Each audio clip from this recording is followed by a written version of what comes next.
दोस्तों नमस्ते, मैं सुशील कुलकर्णी। आप देख रहे हैं एनालाइजर न्यूज हिंदी। दोस्तों, महाराष्ट्र नवनिर्माण सेना के नेता राज ठाकरे अक्सर सुर्खियों में रहते हैं और ऐसे कहा जाता है कि राज ठाकरे के बिना, मतलब कहा जाता है, महाराष्ट्र में कुछ कुछ अंधश्रद्धाएं हैं।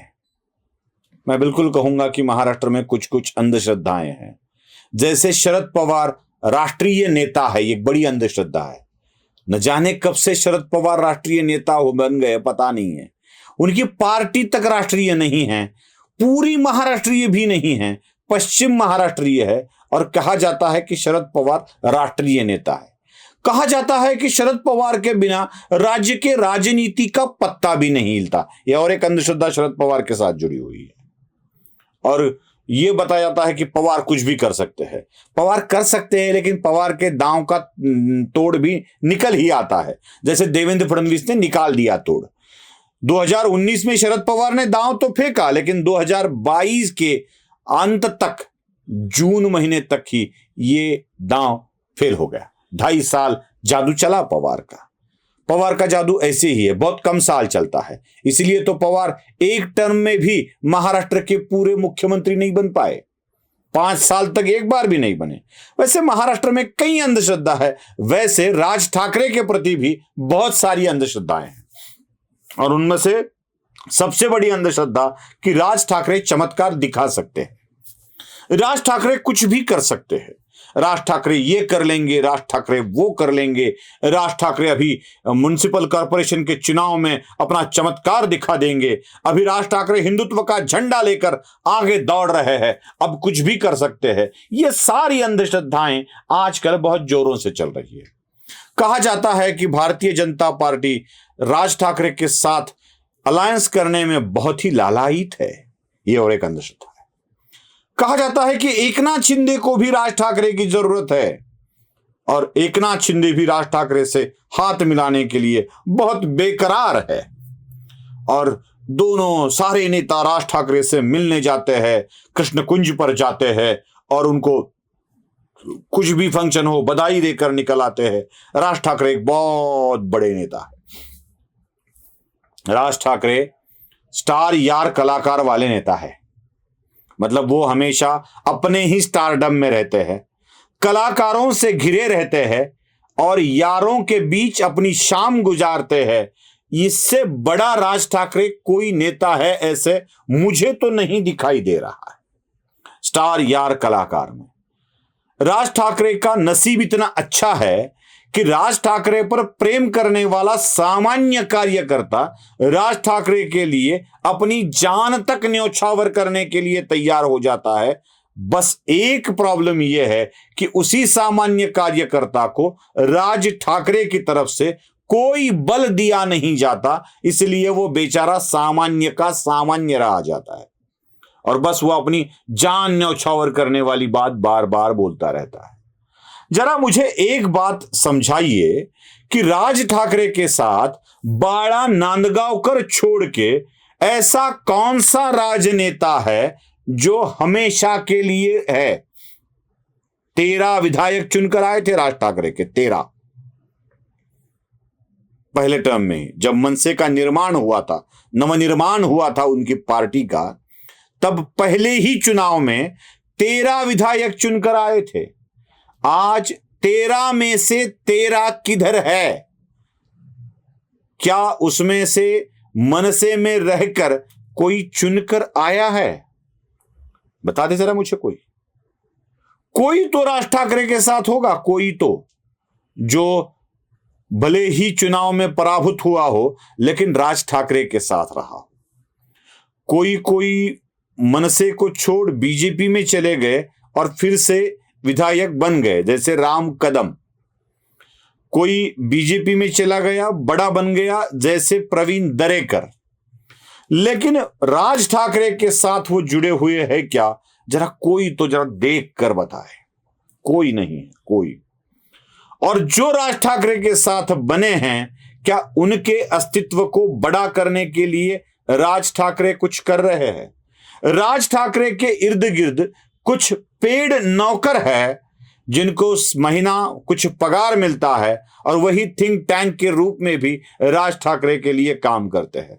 बस एक बाड़ा नंदगांवकर है जो आज तक अपनी कॉन्स्टिट्यूंसी से जुड़े हुए हैं, चुनकर भले ही ना आते हो लेकिन जुड़े हुए हैं, वो राजनीति में कुछ ना कुछ तो कर पाते हैं।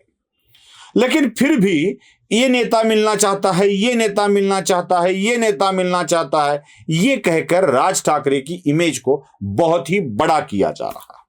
दोस्तों मैं आपको बता दूं, एक बहुत ही इंटरेस्टिंग बात है। इस कहानी को छोड़कर, मतलब राज ठाकरे वाली कहानी को जरा दरकिनार कर मैं आपको एक सत्य बताने जा रहा हूं। जरा उस कहानी को थोड़ा दूर रखिए। हमारे यहां शादी होती है और शादी में एक लड़की और एक लड़के से शादी करवाई जाती है। अब सर्वोच्च न्यायालय ने तय किया तो लड़के लड़के की भी शादी हो सकती है, लड़की लड़के की भी शादी हो सकती है, लेकिन आमतौर पर ऐसे माना जाता है कि लड़के और लड़की की शादी होती है। कुछ शादियां लव मैरिज होती है, कुछ अरेंज मैरिज होती है, कुछ लव अरेंज होती है, कुछ अरेंज लव होती है। मतलब शादी के बाद प्यार बढ़ जाता है, किसी का प्यार होता है, अरेंज किया जाता है मैरिज को, कोई सिर्फ अरेंज मैरिज करवाता है, कोई लव मैरिज करवाता है, लेकिन उनकी जिंदगी साथ में गुजरती है। अपवाद के तौर पर होते होंगे तलाक, लेकिन साथ में गुजरती है। इसे कहते हैं रिश्ता, पवित्र रिश्ता। कुछ जगह ऐसे होता है कि ये शादी विधि, इस झमेले में कोई नहीं पड़ता है। बस तू मुझे पसंद, मैं तुझे पसंद, तू मुझे कबूल, मैं तुझे कबूल, इस बात का है खुदा गवाह। रहने लगते हैं साथ में, इसे लिव इन बोला जाता है। मतलब रिश्ता तो कोई नहीं होता, लेकिन साथ साथ रहते हैं। उदाहरण के तौर पर महाविकास आघाड़ी, ना इनका कुछ रिश्ता हुआ, ना कुछ हुआ, ना कुछ हुआ, बस लिव इन में रहने लगे। शादी वाला रिश्ता भारतीय जनता पार्टी शिवसेना, शादी वाला रिश्ता कांग्रेस राष्ट्रवादी कांग्रेस, शादी हो चुकी है। अब शादी होकर भी किसी के ऊपर डोरे डालकर लिव इन में रहना, यह रिश्ता है महाविकास आघाड़ी। शिवसेना के ऊपर डोरे डाल दिए, साथ रहने लगे, ये लिव इन वाला रिलेशन है। जरा राजनीति वाले उदाहरण दूं तो जरा जल्दी समझ में आता है, इसलिए बता रहा हूं। लिव इन के बाद एक रिश्ता होता है कीप वाला। कीप मतलब एक ऐसी औरत जिसे सहारे की जरूरत होती है और कोई ऐसा मर्द उस औरत को अपना अंग वस्त्र के तौर पर रख लेता है, रख लिया उसको, ऐसे बोला जाता है, वो वाला कीप वाला रिश्ता हो जाता है। कभी कभी औरतें भी मर्द को रख लेती है, क्योंकि किसी मर्द को भी ऐसे सहारे की जरूरत होती है। तो ये कीप वाला जो रिलेशन होता है, ये भी समाज के सामने उजागर किया जाता है, बिल्कुल उजागर किया जाता है। छाती ठोक के मर्द अपने कीप की यहां, रखेल की यहां चला जाता है और निकल आता है। लोग चर्चा करते हैं, बहुत बुरा काम करते हैं, वो किसी को रख लिया है, उसकी रखेल है, उसका ये है, उसका वो है, चर्चा करते हैं। लेकिन उस रिश्ते में संबंध सबके सामने होते हैं, सबके सामने होते हैं। और एक अंतिम रिश्ता होता है जिसे कहते हैं अफेयर, एक्स्ट्रा, वो वाला अफेयर। मतलब चला गया तुम्हारा पति, आ जाऊं घर को, हाँ आ जाओ, चले जाओ, ऐसे नैन मटक्का हो गया, इशारा हो गया कि पति चला जाने के बाद या पत्नी चली जाने के बाद घर के बाहर ये दोनों आपस में मिल लेते हैं। अब मिलना होता है, गुटरगू होता है और सब कुछ होता है, लेकिन समाज के नजरों के परे होता है। सब कुछ होता है, पर्दे के पीछे होता है। कोई भी इसे दुनिया के सामने नहीं लाना चाहता। मतलब प्यार तो होता है, इश्क तो होता है, मिलने की बेकरारी तो होती है, जरूरत तो होती है, लेकिन समाज के सामने लाने में इज्जत चली जाएगी ऐसा लगता है। अब इस रिलेशन को मैं आपके सामने कैसे रखूं? आप होशियार है। लोग दादर में मिलने तो जाते हैं, देवेंद्र फडणवीस चले जाते हैं, एकनाथ शिंदे चले जाते हैं, विनोद तावड़े चले जाते हैं, चंद्रकांत पाटिल चले जाते हैं, चंद्रशेखर बावनकुळे चले जाते हैं। हर कोई मिलने को जाता है, साजन मेरा उस पार है, मिलने को दिल बेकरार है। लेकिन इस रिश्ते को दुनिया के सामने उजागर करते हुए हिचकिचाता है।